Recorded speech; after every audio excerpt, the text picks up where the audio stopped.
Well, guys, I did it again. I went ahead and purchased yet another brand new stock in my portfolio that I've never owned before. And this time it was Palantir Stock, ticker symbol PLTR. And this is a company that, by the way, just barely IPO'd last year. And yet it's already become a very popular stock. In fact, a lot of you guys have been asking me in the comment section for months now to do a full review on it. Well, in today's video, we're going to be taking a closer look at it. We're going to talk about the risk because it is definitely a very expensive stock when you look at the valuation. So we'll talk about that, but we're also going to talk about their strong growth and the amazing future potential that I personally think they have. And of course, we'll talk about their business and what they do and their financials and all that good stuff. So it should be a fun one. I hope you guys enjoyed. If you do, make sure you hit that like button. It means a lot to me, helps me make these more kind of frequent updates on the moves that I make in the market. But with all that said, let's go ahead and dive into this. Let's start by taking a quick look, doing a quick little intro on the company and what they do, and we'll just kind of go from there. Okay, now if you've never heard of them, the easiest way really to describe Palantir is as a big data analytics company that helps other companies or even like government agencies to better utilize their data. In other words, they help their clients collect, visualize, and analyze huge amounts of data. And this includes all the trendy buzzwords that you often hear associated with data, like artificial intelligence, machine learning, deep learning, all those different things are integrated into Palantir's platforms so that their clients can become much more efficient and vastly improve their own products and services. I know this is all sounding a little vague, so I'll try to list off a few examples. Now, there's really two parts to Palantir's business, and that's Gotham and Foundry. Now, Gotham is a platform that is mostly used by government agencies and is especially useful in security and tracking operations. Notably, it's been speculated by practically everyone that Palantir's Gotham platform was used during the Obama administration to help track down a well-known T person that I'll refrain from mentioning the exact name of here on YouTube, but it kind of rhymes with Aladdin. And this is where it gets like a little political, which I hate to talk about on my channel because people can get so tribal and angry when it comes to politics. But in Palantir's case, you have conservatives that didn't really like Palantir helping during the Obama administration, and more recently you had liberals upset at Palantir for helping during the Trump administration. But in my honest and as much unbiased opinion as I can give, I actually think Palantir does a great job of not getting political and just helping the government in general, regardless of which party has control. And I think a big reason for that is thanks to Palantir's CEO Alex Karp, who constantly argues that it is not Palantir's responsibility or purpose to take a political stance, but rather to function as an unbiased company that puts their business first instead of politics. I mean, Bloomberg describes him as a left of center Hillary Clinton supporter, and yet he was still helping Trump and signing various contracts during his presidency. So obviously this is a company that will work for whoever is in charge. For example, Democrats are basically in charge of America right now, and Palantir just signed a deal with Space Force and the Air Force worth over $30 million. And by the way, Space Force was actually started by Trump. So, I mean, you can kind of just take it how you will, but the point is, I don't really feel like they're very biased. Now, in any case, a few other examples of them working with the government include a recent deal with the US Army to develop artificial intelligence and machine learning worth over $90 million. There was another contract with the National Nuclear Security Administration for almost another $90 million.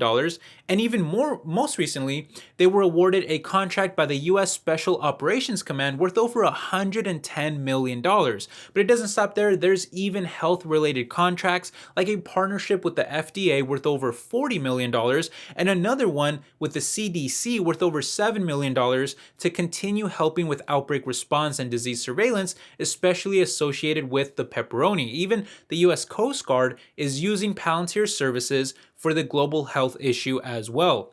Not to mention that they even work with international governments too, like for example, a contract with the United Kingdom's Royal Navy, or all of the work that they've been doing in Japan that will generate tens of millions of dollars over the coming years as well. Granted, not all of this is Gotham though. In fact, a lot of it is actually using Foundry, which is the other part of their business that usually focuses more heavily on helping corporations or enterprises. But what I've often seen is that the two can somewhat interchange depending on what the client needs specific help with.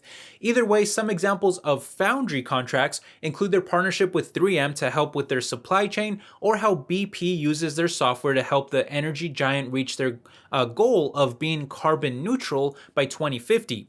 Still, governments currently make up the majority of Palantir's revenue at around 61%, but their commercial segment isn't too far behind, and it's also been growing nicely, currently making up about 39% of their sales.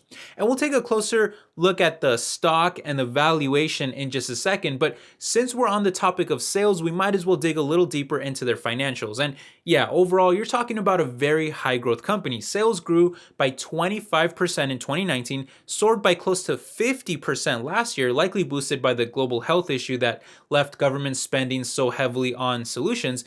But then they're still expected to grow by over 30% in each of the next 2 years as well. And that's despite already coming off of such high growth in 2020. And to be honest, I don't think governments or corporations will ever stop needing Palantir's services. So as long as they're able to keep improving their products, I think we could very easily see even higher growth in the future as they become a bigger household name. Currently, they estimate that their total addressable market is almost $120 billion, $63 billion for the government sector and $56 billion in the commercial sector. Now, to give you some context of how large this is, last year, Palantir only made around $1 billion in sales. That's less than 1% of their total addressable market. And by the way, that number could grow as time passes and the world becomes even more advanced in the future. Still, the biggest issue with Palantir is that they are not profitable. This is a company that continues to lose hundreds of millions of dollars every year, and despite sales going up by a huge amount in 2020, their net income actually went down by even more. Net income is that blue bar there in the negative. However, net income doesn't always paint the clearest picture, and it can be argued that operating cash flow is a bit more realistic gauge for how profitable a company is, especially one that is still in its high growth kind of infancy and therefore has to invest so heavily back into the business for future growth and for other reasons too. And here we can see that even though the past few years have been rough, the last 12 months were actually positive by over $100 million.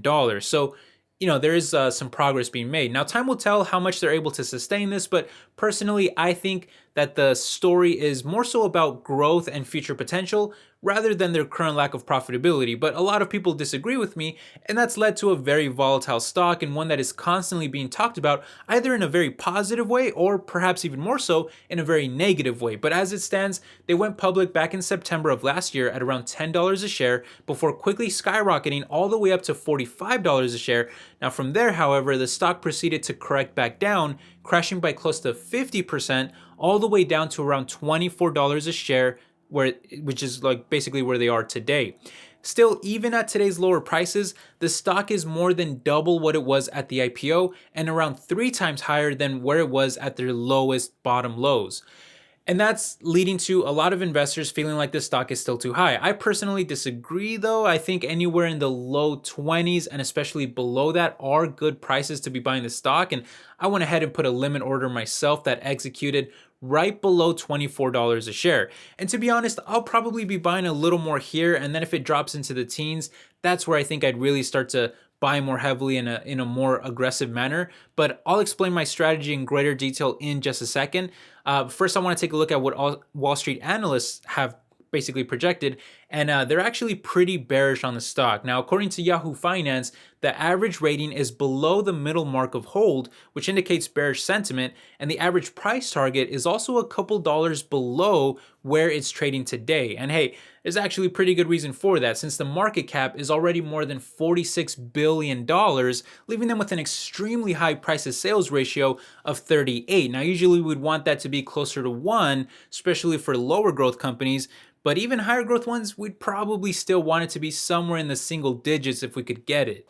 So with Palantir all the way up at 38, what we're essentially left with here is a very expensive high growth stock for a company that is not yet profitable, and thus I do not consider this an actual investment. This is a speculative stock and more so a gamble. Granted, I think it's a very attractive and promising gamble, but with analysts a bit bearish on it and all the other concerns that we've talked about, I just think that there is a ton of risk here, and I think it's something that any investor or anybody willing to take a chance on this stock should be well aware of before you even think about buying this stock. For me though, I'm of the opinion that Palantir will probably trade more similarly to something like Amazon or Shopify, in the sense that the valuations never really mattered that much with those companies, even though they were not profitable, because the focus was more so on the fact that we knew where those markets were heading in the future, in the sense of like traditional retail shifting over to online shopping. And so we were willing to pay a premium for the market leaders and the kind of disruptors of that, which,